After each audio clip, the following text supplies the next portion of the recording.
நண்பர்கள் அனைவருக்கும் வணக்கம். Welcome to Raja story. நான் உங்கள் ராஜா.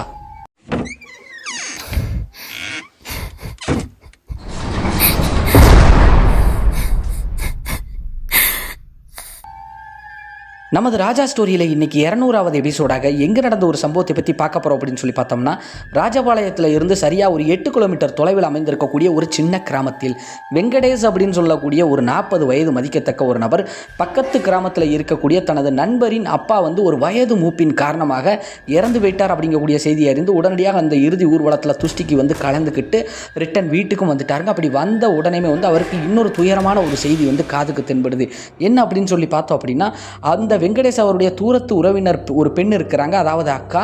அந்த அக்காவின் பையன் சின்ன வயசு தாங்க, கொஞ்சம் வயசு. அந்த பையன் சாலை விபத்தில் இறந்து போயிட்டார் அப்படிங்கக்கூடிய அந்த துயரமான செய்தி காதுக்கு வந்த உடனே இப்போ அந்த துஷ்டிக்கு கண்டிப்பாக போகணும், அதை தவிர்க்க முடியாது அப்படின்னு சொல்லிட்டு ஒரு மனச்சங்கடத்தோடு அவங்க கிராமத்திலேருந்து ஒரு மினி பஸ் மூலியமாக ஒரு டவுனுக்கு போய் ராஜபாளையம் டவுன்லேருந்து அதற்கப்புறம் ஒரு 20 கிலோமீட்டர் தொலைவில் அந்த இன்னொரு பகுதி இருக்குதுங்க, இந்த விபத்தில் இறந்து போன பையனுடைய கிராமம். அந்த கிராமத்திற்கு போய் அந்த துஷ்டிகள்லாம் கலந்துட்டு, ஏன்னா ப்ரொசீஜர் எல்லாம் முடிச்சுட்டு வரதுக்கும் கொஞ்சம் லேட் ஆயிடுச்சு பாடி வர.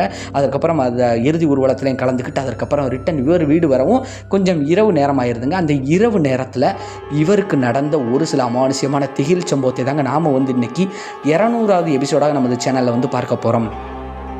மேலும் நண்பர்களே, நீங்கள் ஹாரர், த்ரில்லிங், அமானுஷ்யம் இது போன்ற கோஸ்ட் ஸ்டோரி எல்லாம் விரும்பி பார்ப்பீங்க கேட்பீங்க அப்படின்னா மறக்காமல் நமது ராஜா ஸ்டோரியை சப்ஸ்கிரைப் பண்ணி வச்சுட்டு பக்கத்தில் இருக்கக்கூடிய ஆல் அப்படிங்கிற பெல் பட்டனை அமைக்கிக்கோங்க. அப்போ தான் நாம் போடக்கூடிய அனைத்து வீடியோக்களுமே உங்களுக்கு உடனுக்குடன் சேர்ந்து விடும் அப்படிங்கிறத தெரியப்படுத்திக்கிறேன் நண்பர்களே. மேலும் உங்கள் வாழ்விலோ இல்லை உங்களுக்கு தெரிந்த ஒரு சில நபர்களின் வாழ்விலோ இது போன்று ஏதாவது மறக்க முடியாத ஒரு சில அமானுஷ்யமான திகில் சம்பவங்கள் நடந்திருந்தால் டிஸ்பிளேயில் காட்டப்படக்கூடிய இந்த ராஜா ஸ்டோரி அப்படிங்கக்கூடிய என்னுடைய இந்த வாட்ஸ்அப் எண்ணிற்கு ஒரு வாய்ஸ் மெசேஜாக கூட அனுப்புங்க நண்பர்களே. கண்டிப்பாக நமது சேனலில் அது ஒளிபரப்பப்படும் அப்படிங்கிறத தெரியப்படுத்திக்கிறேன். மேலும் இந்த வீடியோ உங்களுக்கு பிடிச்சிருந்துச்சுன்னா மறக்காம அந்த வீடியோக்கு ஒரு லைக் பண்ணிவிட்டு உங்கள் நண்பர்களுக்கும் இந்த வீடியோவை ஷேர் பண்ணி நம் சேனல் வளர்ச்சிக்கு பேர் உதவியாக இருங்கள் என் அன்பு நண்பர்களே. மேலும் வாங்க நண்பர்களே, இன்னைக்குள்ள அந்த அமானுஷ்யமான திகில் சம்பவத்துக்குள்ளே நாம் போகலாம்.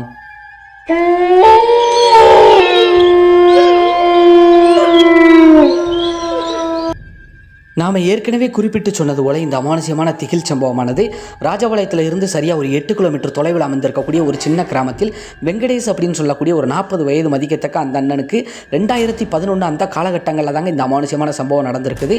அப்படி என்ன நடந்தது அப்படின்னு சொல்லி பார்த்தோம் அப்படின்னா, ஆல்ரெடி நம்ம சொன்ன மாதிரி ஏற்கனவே பக்கத்து கிராமத்தில் இருக்கக்கூடிய அந்த நண்பரின் அப்பாவின் இறுதி ஊர்வலத்தில் கலந்துட்டு வீட்டுக்கு வந்த உடனேயும் இந்த செய்தி அறிந்து கிட்டத்தட்ட ஒரு 20-22 கிலோமீட்டர் வரைக்கும் கூட இருக்குமாங்க இவங்க சகோதரியின் கிராமத்திற்கு அவங்க பையன் இறந்துட்டாங்கன்னு சொல்லிட்டு அந்த துஷ்டிக்கும் போக வேண்டிய ஒரு கட்டாயத்துக்கு தள்ளப்பட்டிருக்கிறாரு.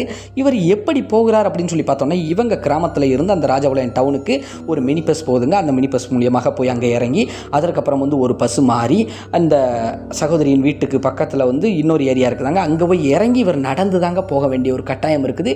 நடந்து இவர் அந்த கிராமத்தை அடைஞ்சிட்டார், அந்த வீட்டுக்கு போயிட்டார். ஆனால் பாடி வருவதற்கு கொஞ்சம் தாமதமாக இருக்கக்கூடிய காரணத்தினால வெயிட் பண்ணுறாங்க. காரணம் என்ன அப்படின்னு சொல்லி பார்த்தோம்னா, விபத்து காலையில் நடந்திருந்தாலும் கொஞ்சம் அந்த பையனுக்கு ட்ரீட்மெண்ட்லாம் நடந்திருக்குது. திடீர்னு தான் அவர் இறந்து போயிட்டார். செய்தியும் அவருக்கு தாமதமாக கொஞ்சம் கிடச்சிருக்கு.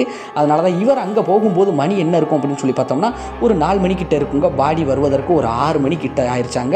ஏன்னா எல்லா ப்ரொசீஜரையும் முடித்து வருவதற்கு ஒரு 6 மணி மாலை நேரத்துக்கிட்ட ஆயிடுச்சாங்க. அப்படி பாடி வந்த உடனே அந்த உடலுக்கு தேவையான கொஞ்சம் மரியாதை செய்யும் கட்டு, ஏன்னா கொஞ்சம் வயசு பையன் இல்லையா, அந்த ஒரு காரணத்தினால திருமணம் முடிக்காத பையனுக்கு கொஞ்சம் கட்டுக்கள் எல்லாம் செய்ய வேண்டியது இருக்குது. அதெல்லாம் இந்த நபரை வச்சு தாங்க செய்ய சொல்கிறாங்க. காரணம் என்னென்னா, அந்த சகோதரிக்கு அண்ணன் தம்பி இருக்கிறாங்க, கொஞ்சம் பேச்சு வழக்குகள் கிடையாது. அதனால் இவர் தான் கொஞ்சம் செய்யும் கட்டு எல்லாமே செய்யக்கூடிய காரணத்தினால அந்த கட்டுக்களெல்லாம் செஞ்சு இறுதி ஊர்வலத்திலையும் கடைசி வரைக்கும் கலந்துக்கிட்டு அந்த பையனுக்கு கொல்லி வைக்கிறதுலேருந்து மற்ற எல்லா ஏற்பாடுகளையும் கூட இருந்து எல்லாம் பார்த்துட்டு அந்த உடலெல்லாம் அடக்கம் செஞ்சுட்டு அதற்கப்புறம் ரிட்டன் இவர் கிளம்பி வருவதற்கு அங்கேருந்து வருவதற்கே மணி 9 மணிக்கு கிட்ட நெருங்கிருச்சு அப்படின்னு தாங்க சொல்லணும். காரணம் என்ன, நாங்கள் தங்கக்கூடாது, ஆல்ரெடி ஒரு துஷ்டிக்கு போயிருக்கேன், இருந்தாலும் இதை தவிர்க்க முடியாத ஒரு துஷ்டி, அதனால் என்னால் இங்கே தங்க முடியாது. நான் காலையில் கொஞ்சம் வெள்ளனே மற்ற சடங்கு சம்பிரதாயங்களில் ஈடுபட்டுருந்தேன், நான் கிளம்புறேன் அப்படின்னு சொல்லிட்டு இவர் கிளம்ப வேண்டிய ஒரு கட்டாயமும் இருக்குதுங்க. அதனால் கிளம்புறாரு. இவர் நினச்ச மாதிரி வந்து இவர் கிராமத்திற்கு வந்து கடைசி பேருந்து ஒரு 9:30 முடிஞ்சிருதுங்க. ராஜபாளையத்தில் இருந்து மினி பஸ் வந்து ஒரு 9:30க்குள்ளே முடிஞ்சிருது. அந்த ஒரு காரணத்தினால சரி எப்படி நம்ம பஸ்ஸை விட்டுருவோம் அப்படின்னு அவருக்கு நல்லா தெரிஞ்சிருச்சு. இருந்தாலும் இங்கே தங்க முடியாது, உடம்பு ரொம்ப அசதியாக இருக்குது. 2 இறுதி ஊர்வலத்துலையும் கலந்தாச்சு. இங்கே கொஞ்சம் வேலையும் கொஞ்சம் சடங்கு சம்பிரதாயங்களும் கொஞ்சம் ரொம்ப பார்த்துட்டோம். அதனால் நம்ம வீட்டில் போய் தான் ரெஸ்ட் எடுக்க முடியும், இங்கே இருக்க முடியாது. காலையில் கொஞ்சம் எப்படி என்னன்னு பார்த்துட்டு கொஞ்சம் வெள்ளனே கிளம்பி வந்துக்கலாம்னு நினச்சி இவர் வராருங்க. இவர் நினச்சி வர்ற மாதிரியே வந்து அந்த கிராமத்தில் இருந்து நடந்து அந்த பக்கத்தில் இருக்கக்கூடிய ஏரியாவுக்கு வந்து பஸ்ஸை பிடிச்சி ராஜபாளையம் டவுனுக்கு வந்து அதற்கப்புறம் இங்கேருந்து போவதற்கு இவருக்கு வழியே கிடையாதுங்க. இவர் இங்கே ராஜபாளையம் டவுனுக்கு வந்த நேரம் என்ன அப்படின்னு சொல்லி பார்த்தோம் அப்படின்னா ஒரு 10:30க்கு மேலே 10:45 அந்த 11 மணியை நெருக்கி வருதுங்க. அந்த நேரத்தில் வந்து இறங்கியிருக்காரு. என்னடா இது 2 கட்டாந்தரமாக வந்து இப்படி வந்து இறங்கிட்டோமே, நம்ம யோசனை இல்லாமல் வந்துட்டோமோ, ஒருவேளை அங்கேயே தங்கியிருக்கலாமோங்கிற கூடிய எண்ணம் கூட அவருக்கு வந்திருக்குதுங்க அந்த வெங்கடேஷ் அண்ணனுக்கு. ஆனால் இருந்தாலும் இவ்வளோ தூரம் வந்தாச்சு, சரி ஊருக்கு போகணுமே அப்படின்னு சொல்லிட்டு அப்படியே ஒரு 5 நிமிஷம் வெயிட் பண்ணி பார்ப்போம். நம்ம கிராமத்து யாராவது வழிபாதைக்கு போகக்கூடிய நபர்கள் வருவாங்க, அவங்க கூட வந்து போயிடலாம், சேர்ந்து போயிடலாம், 2 வீலரோ ஏதோ வந்துச்சுன்னா போயிடலான்னு நினச்சி நம்பி ஒரு நின்றுக்கிட்டு இருக்கிறாரு. இவர் நினச்ச மாதிரியே ஒரு 2 வீலர் வருதுங்க. ஆனால் என்ன அப்படின்னு சொல்லி பார்த்தோம்னா இந்த ராஜபாளையம் டவுன்லேருந்து ஒரு 2 கிலோமீட்டர் தொலைவுக்கு அவர் போயிடுவார். அந்த மாதிரி தாங்க ஒரு வண்டி வருது. அந்த ஒரு காரணத்தினால அந்த நபர் கூட ஏறி பேசிக்கிட்டே அந்த 2 கிலோமீட்டர் தொலைவு இருக்கக்கூடிய அந்த கிராம பகுதியை வந்து அடைஞ்சிட்டார். இப்போ இங்கே இருந்து 6 கிலோமீட்டர் இவர் நடந்து தாங்க போக வேண்டிய கட்டாயம் இருக்குது. சரி நம்ம போகலாம் அப்படின்னு சொல்லிட்டு இவர் என்ன பண்ணுறாரு அப்படின்னு நடந்து போகிறாரு. ஒரு 2 கிலோமீட்டர் தூரம் வந்து இப்படி நடந்து போகும்போது வந்து இவர் வந்து பையை வந்து அப்படியே நோட் பண்ணி பார்க்குறாரு. இவர் சட்ட பையை என்ன அப்படின்னு சொல்லி பார்த்தோம் அப்படின்னா இவர் பீடி அடிக்கக்கூடிய ஒரு பழக்கம் கொண்டவராக இருக்கக்கூடிய காரணத்தினால அந்த பீடியை தேடி பார்க்குறாரு. பீடி இல்லை. ஆக எங்கே வச்சோம் அப்படின்னு யோசிக்கும் போது தான் மயானத்தில் வந்து தொட்டி ஒன்று இருக்குதாங்க. அந்த தொட்டியில் வந்து குளிக்க போகும்போது எல்லாம் எடுத்து வச்சிருக்கிறாரு. அப்போது ரிட்டன் எடுத்து வைக்க மறந்துட்டார். இவர் கைபேசி முதற்கொண்டு வச்சிருக்காரு, சாதா செல் பட்டன் மொபைல்லாம் வச்சுருந்துருக்கிறாரு அந்த நேரத்தில் 2011 அந்த காலகட்டங்களில். அதெல்லாம் எடுத்து வச்சவர் இந்த பீடியை எடுத்து வைக்க மறந்துட்டார். சரி யோசிச்சுக்கிட்டே வந்து நடந்து வராரு. இவர் எப்படி நடந்து வரார் அப்படின்னு சொல்லி பார்த்தோம்னா அங்கே இருந்து அந்த கிராமத்திலேருந்து கொஞ்சம் தூரம் சாலை வெளிச்சம், லைட் வெளிச்சம் இருந்திருக்குது. கொஞ்சம் நிலா வெளிச்சம் இருந்தாலும் வந்து இவர் கையில் இருக்கக்கூடிய அந்த பட்டன் மொபைலில் இருக்கக்கூடிய டார்ச் லைட் ஆன் பண்ணி இவர் நடபாதைக்கு மட்டும் கொஞ்சமாக தான் லைட் அடிக்கும், வெளிச்சம் இருக்கும், அந்த நடபாதைக்கு மட்டும் அடிச்சு அப்படியே வந்துக்கிட்டு இருக்கும்போது ஒரு விஷயத்தை நோட் பண்ணுறாரு. போகும் வழியெல்லாம் வந்து ஆங்காங்கே வந்து ஒரு சில வயல்காடுகள் இருக்கும். ஒரு சின்ன சின்ன கிராமத்திற்கு போகக்கூடிய சாலைகள்லாம் பிரிஞ்சு கிளைச்சாலையெல்லாம் போகும்.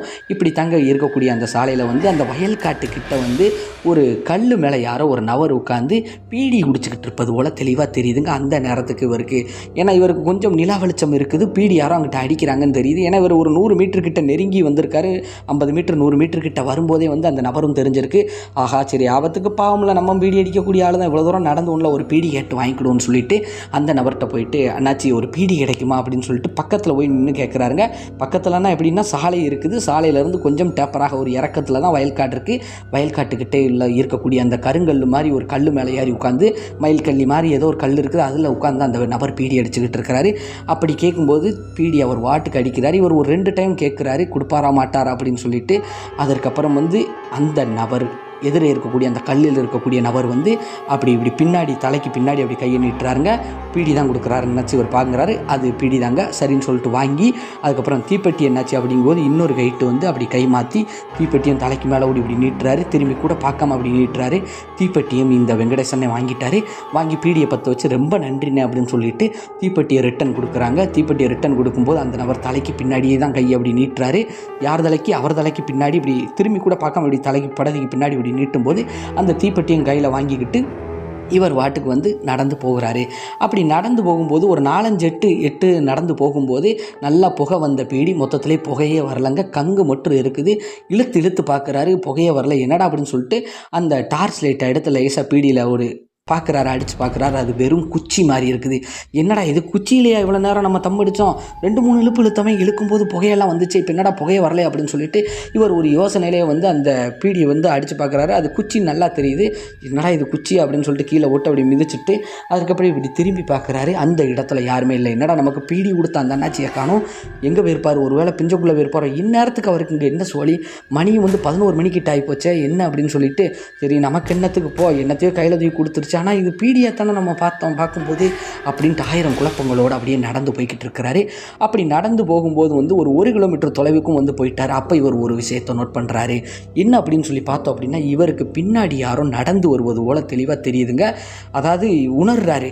இவர் வந்து திரும்பி திரும்பி பார்த்துக்கிட்டே தான் போகிறாரு. ஆனால் யாருமே வர்ற மாதிரியும் தெரியல, கண்ணுக்கு யாருமே தெரியல. ஆனால் பின்னாடி யாரோ நடந்து வருவது போலே தெரிஞ்சிருக்குது. இன்னும் ஒரு 3 கிலோமீட்டரில் வந்து இவங்க கிராமமே வந்துருங்க. அந்த ஒரு காரணத்தினால சரி நம்ம வாட்டுக்கு போவோம், என்னடா இது இந்நேரத்துக்கு வந்து இப்படி இருக்குது, நமக்கு யாரோ பின்னாடி வர்ற மாதிரி தெரிஞ்சது, யாருமே இல்லையான்னு சொல்லிட்டு இவரே கொஞ்சம் பயந்துட்டார் அப்படின்னு தாங்க சொல்லணும். நல்ல தைரியமான ஒரு திடகாத்திரமான நபர் தானாங்க இந்த வெங்கடேசன் ஆச்சி. ஆனால் இருந்தாலும் கொஞ்சம் பயந்துக்கிட்டு அப்படியே நடந்து போகிறாரு. வேகமாக நடைய கூட்டி அப்படியே போகிறாருங்க. அப்படியே வந்து ஒரு 1 கிலோமீட்டர் தொலைவும் வந்து கடந்துட்டார். அப்படி 1 கிலோமீட்டர் தொலைவு கடந்த உடனே வந்து ஒரு கோழி பண்ணை மாதிரி ஒரு பண்ணை இருக்குதுங்க. அதாவது கோழி கடையும் இருக்குது, பண்ணையும் இருக்குது பக்கத்தில். அதுக்கிட்ட போகும்போது வந்து இவருக்கு வந்து ஒரு விஷயத்தை வந்து நோட் பண்ணுறாரு. என்ன அப்படின்னு சொல்லி பார்த்தோம்னா, அந்த கோழி கடைக்கு பக்கத்தில் வந்து ஒரு சின்ன ஒரு வீடு வந்து ஓட்டு குடிசை வீடு மாதிரிங்க. அந்த வீடு வந்து கொஞ்சம் இடிபாடுகளுக்குள்ள வீடு தாங்க. அதற்கப்புறம் தான் அந்த பண்ணையும் பக்கத்தில் தாங்க இருக்குது. அந்த இடிபாடான வீட்டில் வந்து ஆட்கள் யாருமே கிடையாது, இடிஞ்ச வீடுங்க, கைவிடப்பட்ட ஒரு வீடு. அந்த வீட்டு நிலவாசலுக்கிட்ட நின்று, ஏன்னா அந்த நிலம் மட்டும்தான் தெளிவாக தெரியுது, வேறு எதுவுமே தெரியல. அங்கே கூடி இன்னும் யாரோ ஒரு நபர் வந்து இவங்களை பார்ப்பது உடையே இருக்குது. இதை வந்து ஒரு நோட் பண்ணிக்கிட்டே வந்து அந்த டார்ச் லைட் வெளிச்சத்தை அப்படியே அடித்து பார்க்குறாரு. வெளிச்சமும் ஒன்றும் ரொம்பலாம் தெரியாது இல்லையா, கொஞ்சம் எட்டமாக தான் அந்த கோழி பண்ணையும் இருக்குது. ரோட்டில் இருந்து கொஞ்சம் தள்ளி அது பக்கத்தில் இந்த பாலடைஞ்ச இடிபாடான அந்த வீடும் இருக்குது. அங்கேருந்து யாரோ பார்க்குறாங்களே நினச்சிக்கிட்டே ஒரு யோசனையிலே வந்து வெறுக்குன்னு அப்படியே நடந்து போகிறாரு. பின்னாடியும் யாரோ வந்து நடந்து வருவது போல் இருக்குது. இதையெல்லாம் நோட் பண்ணும்போது என்னடா இது நம்ம எப்படி வந்து மாட்டிக்கிட்டோம், இது என்னவா இருக்கும், இந்நேரத்துக்கு வந்து பின்னாடி யாரோ வர மாதிரி இருக்குது, திரும்பி பார்த்தா ஆள் இல்லை, இந்த இடிபாடான வீட்டிலேருந்து ஒளிஞ்சு நம்மளை யாரோ எட்டி பார்க்குறாங்களே அப்படின்னு நினச்சிக்கிட்டு ஒரு வேகமாக வந்து பதட்டத்தோடு அப்படியே நடந்து வராருங்க. அப்படி நடந்து வந்துக்கிட்டே இருக்கும்போது வந்து ஒரு கட்டத்துக்கு மேலே இவங்க கிராமத்துக்கிட்ட ஒரு 1 கிலோமீட்டர் தொலைவு தாங்க, கிராமத்துக்கு அவுட்டர்கிட்ட ஒரு நாகம்மன் கோயில் ஒன்று இருக்குதுங்க. அங்கே வந்து ஒரு போல் வெளிச்சம் தெருவிளக்கு இருக்குதுங்க. அதுக்கிட்ட வந்த உடனே தான் இவருக்கு ஒரு திருப்தி வந்திருக்கு. அப்பாடா ஊருக்கிட்ட வந்துட்டோம், இப்போ வரைக்கும் எந்த ஒரு பிரச்சனையும் இல்லை அப்படின்னு சொல்லிட்டு இவர் பதறிக்கிட்டே என்ன பண்ணுறாருன்னா, பின்னாடி வந்து ஆளுங்க யாரும் வராங்களா என்ன ஏதுன்னு பார்ப்போன்ட்டு பார்க்குறாங்க. இவர் இங்கேருந்து பார்க்கும்போது வந்து அந்த தூரத்தில் வந்து ஒரு 2 உருவம் மட்டும் தெரியுதுங்க.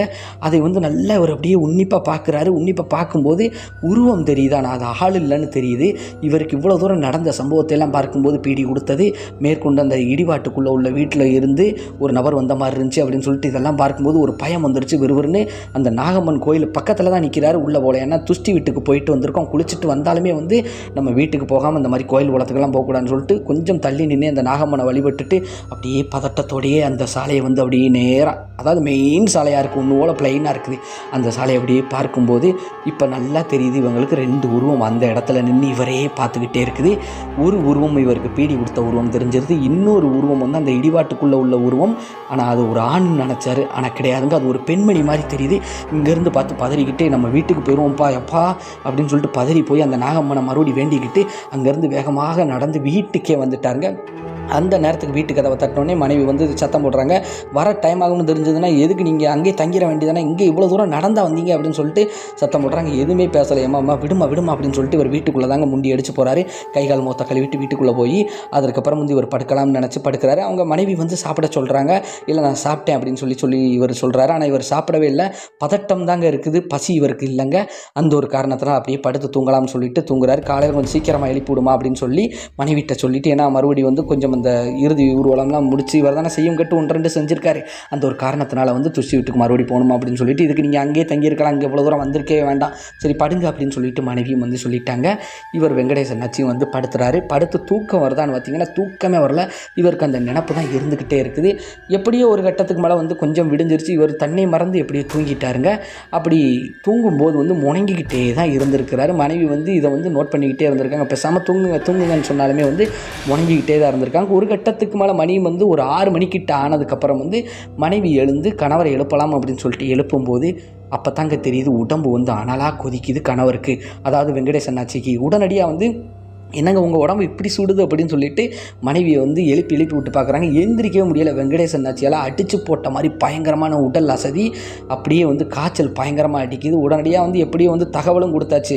ஏன்னா இவர் வந்து சொல்லிட்டார், என்னால் எங்கேயும் போக முடியாதுமா, நீ எப்படியாவது சொல்லி கட்டுகளை வேறு யாரையாவது செய்ய சொல்லுமா மருமகனுக்கு அப்படிங்கிற மாதிரி சொன்ன ஒரு காரணத்தில் மனைவி ஃபோன் அடித்து நடந்த எல்லா விஷயத்தையும் சொல்லியாச்சு. இந்த மாதிரி வந்து 2 துஷ்டிக்கு போயிட்டு வந்திருக்கிறாரு மனுஷன், ரொம்ப அசதி, காய்ச்சல் பயங்கரமாக அடிக்குது அண்ணி அப்படின்னு சொல்லி இவங்க சொல்லும்போது சரின்னு சொல்லி அந்த பெண்மணியும் ஏற்றுக்கிட்டாங்க. சரி நான் இங்கே உள்ள ஆளுகளை வச்சு பார்த்துக்கிறேன், நீங்கள் பார்த்துக்கோங்க, அவரை நல்லா பார்த்துக்கோங்க தம்பி அப்படின்னு சொல்லிட்டு அவங்க அதோட விட்டுட்டாங்க. இப்போ இந்த வெங்கடேஷ் அண்ணாச்சிக்கு வந்து காய்ச்சல் பயங்கரமாக இருக்குது. கொஞ்சம் கைவைத்தியம்லாம் பார்த்தாலுமே வந்து காய்ச்சல் விடுவது மாதிரி இல்லை. அதுக்கப்புறம் ஒரு பட்டப்பகல் நேரம் தாங்க, ஒரு 10-11 மணி அளவில் வந்து மனைவி வந்து இதுக்கு மேலே வச்சுக்கிட்டே இருக்க முடியாது, பக்கத்தில் இருக்கக்கூடிய ராஜபாளையம் ஹாஸ்பிட்டலுக்கு போகலான்னு சொல்லிட்டு இவரை வந்து எப்படியோ மல்லு கட்டி வந்து கூப்பிடுறாங்க. இவரும் வந்து நடக்க முடியாமல் எழுந்திரிச்சு அதுக்கப்புறம் பேருந்து மூலியமாகத்தாங்க இவங்க வந்து போகிறாங்க ராஜபாளையம் ஹாஸ்பிட்டலுக்கு. அப்படி போயிட்டு ரிட்டன் வர்ற வழியில் வந்து இதே மாதிரி தாங்க பேருந்தில் தாங்க போகிறாங்க. போகும்போது ஒன்றும் பிரச்சனை இல்லை, நார்மல் காய்ச்சல் தான் அப்படின்னு சொல்லி ஹாஸ்பிட்டலே சொல்லிட்டாங்க. மருந்து மாத்திரை எல்லாம் கொடுத்து அனுப்பி விட்ருக்காங்க. பட் ரிட்டன் வரும்போது அதே பஸ்ஸில் வந்து இவர் நல்லா அப்படியே ஒரு ஓரமாக சன்னல் ஓரத்தில் இருந்த மனுஷன் வந்து திடீர்னு வந்து அப்படியே ஒரு ஓரத்தை வந்து அப்படியே விற்று அப்படியே பார்த்துக்கிட்டே இருக்கிறாருங்க. அதாவது ஜன்னல் ஓரத்தில் இருக்கிறாரு, ஜன்னலுக்கு வெளியே அப்படியே தலையை நீட்டி அப்படியே பார்க்குற மாதிரியே பார்க்குறாரு. மனைவி என்னங்கன்னு சொல்லி சொன்னாலுமே வந்து எதுவுமே பேசலையாங்க, மௌனமாக அப்படியே எட்டி பார்த்த மாதிரியே தான் இருந்திருக்கிறாரு. அதுக்கப்புறம் நேராக உட்காருங்க அப்படின்னு சொல்லி பஸ்ஸிலேயே வந்து கொஞ்சம் நேராக ஒழுக்கமாக உட்காருங்க, ஏன் இப்படி திரும்பி அங்கேயும் எங்கேயும் பார்த்துக்கிட்டு இருக்கீங்க வித்தியாசம்னு சொல்லி சத்தம் போட்டு தாங்க வீட்டுக்கும் கூப்பிட்டு வந்திருக்காங்க. அப்படி வந்ததில் இருந்தே இவருடைய நடவடிக்கைகள் வந்து சரியில்லாமல் தாங்க இருந்திருக்கு. காரணம் என்ன அப்படின்னு சொல்லி பார்த்தோம்னா, வீட்டுக்குள்ளே அடைஞ்சு கிடக்கிறது, வெளியிலே போகிறது கிடையாது. மாலை நேரமான காய்ச்சல் பயங்கரமாக அடிக்குமாங்க. ஒரு 2 நாள் 3 நாள் இப்படியே தான் இருக்குது. மருந்து மாத்திரையெல்லாம் கொடுத்துருக்காங்க, அதை போடும்போது சரியாக வருமா, அதுக்கப்புறம் வந்து சரி வராதான். ஆனால் 2-3 நாட்களாக வந்து இந்த டேப்லெட்டும் காலி ஆயிடுச்சு, இவருக்கும் காய்ச்சல் விடுற பாடும் இல்லை. இந்த 2-3 நாட்களாக மாலை நேரமாக இருக்கட்டும் எந்த நேரமாக இருந்தாலும் வந்து இவர் வந்து கொஞ்சம் வித்தியாசமாக தான் நடந்துக்கிறாராம். யார்கிட்டையுமே சரியாக பேசுகிறது கிடையாதான். வீட்டுக்குள்ளே இருந்துக்கிட்டே வந்து ஒரு நேரம் அழுகுவாராம், ஒரு நேரம் சிரிப்பாராம், கழுத்தை பிடிச்சிக்கிட்டு வலிக்கி அப்படின்னு சொல்லி சொல்லுவாராங்க. மேற்கொண்டு வந்து மேலெல்லாம் அனலாக எரியுது அப்படின்னு சொல்லி சொல்லுவாங்களாம். மனைவி வந்து கொஞ்சம் என்னென்னோ கை வைத்தியமெல்லாம் பார்த்துட்டாங்க. ஹாஸ்பிட்டலுக்கு வந்து கூட்டு போனால் நார்மல் காய்ச்சல் தான் ஏற்கனவே சொல்லியிருக்காங்க, இந்த டேப்லெட் போட சரியாக வரும்னு சொல்லியிருக்காங்களேன்னு நினச்சிக்கிட்டு இவங்க வந்து அப்படியே பார்க்குறாங்க. இவர் வந்து ஒரு கட்டத்துக்கு மேலே சாப்பாடே கிடையாதாங்க. அப்படி மல்லு கட்டி சாப்பிட சொன்னாலுமே வந்து கறிச்சாப்பாடு தான் கேட்காராம். ஆனால் மனைவி வந்து 2 நாள் ஆச்சு 3 நாள் ஆகுது, இவர் வந்து சரியாக சாப்பிடவே இல்லை. சரி கறிச்சாப்பாடு கேட்குறாரே, கொஞ்சம் நாட்டுக்கோழி இருக்குது, அவங்க வீட்டில் கோழி வளர்க்குறாங்க, அந்த நாட்டுக்கோழி குழம்பாவது வச்சு கொடுத்தா கொஞ்சம் காரசாரமாக சாப்பிடுவார் போலன்னு சொல்லி சாப்பாடெல்லாம் வச்சு கொடுத்தா, கறி சாப்பாடு தான் இவரும் கேட்டிருக்காரு, அதே மாதிரி சாப்பாடு வச்சு கொடுத்தா பயங்கரமாக சாப்பிட்றாங்க. 2-3 பேர் சாப்பிடக்கூடிய சாப்பாடெல்லாம் சாப்பிட்டுட்டு கொஞ்ச நேரத்தில் மறுபடி பசிக்குதுன்னு சொல்லி அழுகுவாராம். இப்படி வித்தியாசமான முறைகள் எல்லாம் நடக்கிறத பார்த்து அக்கம் பக்கத்து நபர்கள் எல்லாருமே என்ன பண்ணியிருக்காங்கன்னா, வீட்டுக்காரருக்கு வந்து ஏதோ பார்வை கோளாறு மாதிரி இருக்குது, வித்தியாசமாக இருக்குது, இவருக்கு வந்து காய்ச்சல் எல்லாம் கிடையாது, வேறு ஏதோ செய்யுது, சாயங்காலமான காய்ச்சல் வருது, இப்படி வீட்டுக்குள்ளே படாதவாடு படுத்தாந்தாய், நீ வந்து இப்படியே விட்டுறாத, பக்கத்தில் இருக்கக்கூடிய சடையப்பன் கோயிலுக்கு வந்து கூட்டிட்டு போ. அதாவது சடையாண்டியாங்க, அந்த கிராம மக்கள் வந்து சடையாண்டி கோயிலுன்னு தான் சொல்லுவாங்களாம். ஆக்சுவலாக அது வந்து சடையப்பன் கோயிலாங்க.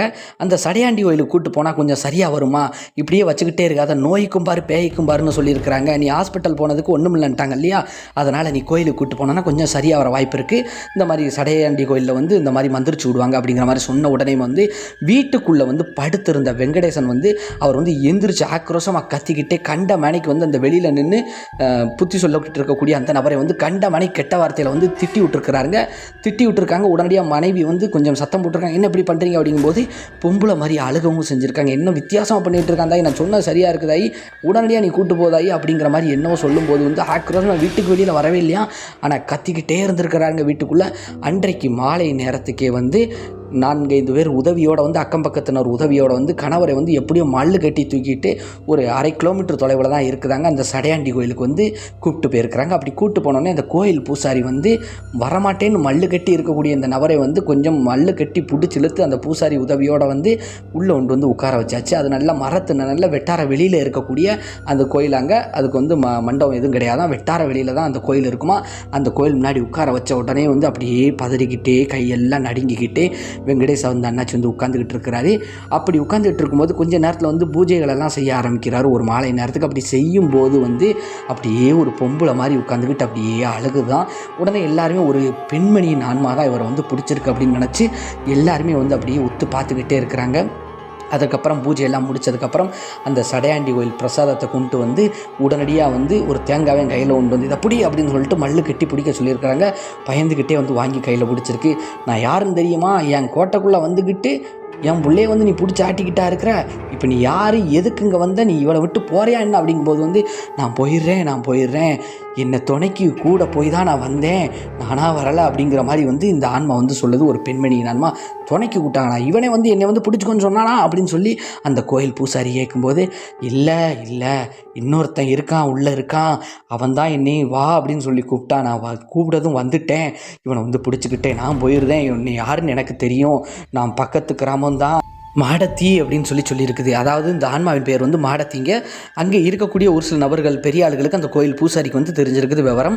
மாடத்தியா, எதுக்கு நீ இவனை பிடிச்ச அப்படிங்கும்போது, நான் தான் சொன்னேன்ல, நான் போயிருந்தேன், ஒரு ஆசைப்பட்டு வந்துட்டேன், ஒரு ஆன்மா கூப்பிட்டுச்சு, நான் உடனடியாக இவன் உடம்புல வந்து இறங்கிக்கிட்டேன், அவன் கூப்பிடலைன்னா நான் வந்திருக்க மாட்டேன் அப்படிங்கும்போது, இப்போ நீ உடனடியாக அவனை விட்டு போறியா அப்படிங்கும்போது, என்னை அனுப்பி விட்டுரு, என்னை விட்டுரு அப்படின்னு சொல்லும்போது, ஒரு சிறப்பான ஒரு பூஜையெல்லாம் ஏற்பாடு பண்ணி உடனடியாக அந்த ஆன்மாவை நம்ம வெங்கடேஷ் அவர் உடம்புல இருந்து விலக்கி வச்சிருக்காரு அந்த சடையாண்டி கோயில் பூசாரி.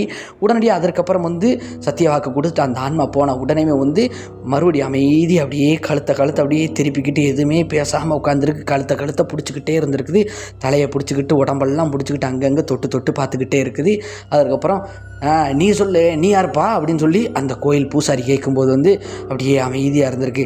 சொல்லு, அவையெல்லாம் சொல்லிட்டு போயிட்டா, இப்போ நீ யாருன்னு சொல்கிறியா என்ன, ஒரு உடம்பு எத்தனை பேர் பிடிச்சி ஆட்டிக்கிட்டு இருக்கே, இப்போ நீ இவனை விட்டு போறியா இல்லை உன்னை என்ன பண்ணிடுவேன் தெரியுமா, அவள் பதறி அடித்து போனதை நீ பார்த்தியா பார்க்கலையா, என்னுடைய சக்தி என்னன்னு தெரியுமா உனக்கு, என் கோட்டைக்குள்ளே இருக்க வாயத்தர அப்படிங்கும்போது வந்து அப்படியே வந்து வலிக்குது அப்படிங்கும்போது, இவனை விட்டு போயிரு நீ, இல்லை அப்படின்னா இதுக்கு மேலே நடக்கும் பார்த்துக்கோ அப்படின்னு சொல்லிட்டு அந்த கோயில் பூசாரி வந்து பயங்கரமாக திட்டி விடுறாருங்க. அப்படி திட்டும்போது வந்து ஒரு கட்டத்துக்கு மேலே வந்து அப்படியே என்னென்னவோ பேசிக்கிட்டு இருந்த அந்த வெங்கடேசன் உடம்புல இருக்கக்கூடிய அந்த நபரின் ஆன்மா வந்து ஒரு பூஜை புனஸ்காரங்கள் எல்லாம் செய்யும்போது பதறிக்கிட்டு வந்து, அதுவும் சொல்லியிருந்தேன் அப்படிங்கும்போது வந்து, யார் நீ அப்படிங்கும்போது வந்து, குமரவேல் அப்படின்னு சொல்லியிருக்குது. குமரவேலா, நீ எப்படி வந்து இந்த பிள்ளையை வந்து பிடிச்ச அப்படின்னு சொல்லி கேட்கும்போது வந்து, அன்னைக்கு இரவு நான் என் பிஞ்சியில் நிம்மதி இல்லாமல் அலைஞ்சிக்கிட்டு இருந்தேன், பீடி குடிச்சிக்கிட்டு இருக்கும்போது என்கிட்ட வந்து இவன் பீடி கேட்டான், இவன் கண்ணுக்கு நம்ம தெரியுதோம் அப்படின்னு சொல்லிட்டு கிட்டத்தட்ட 11 வருஷம் அங்கே சுற்றி அலைஞ்சிக்கிட்டு இருந்த இடத்துல இவனை வந்து பின்தொடர்ந்தே வந்து இவனை பிடிச்சி நம்ம வந்து நினச்சதை சாதிச்சுக்கலாம் அப்படின்னு சொல்லி ஒரு நம்பிக்கையில் வந்துட்டேன்.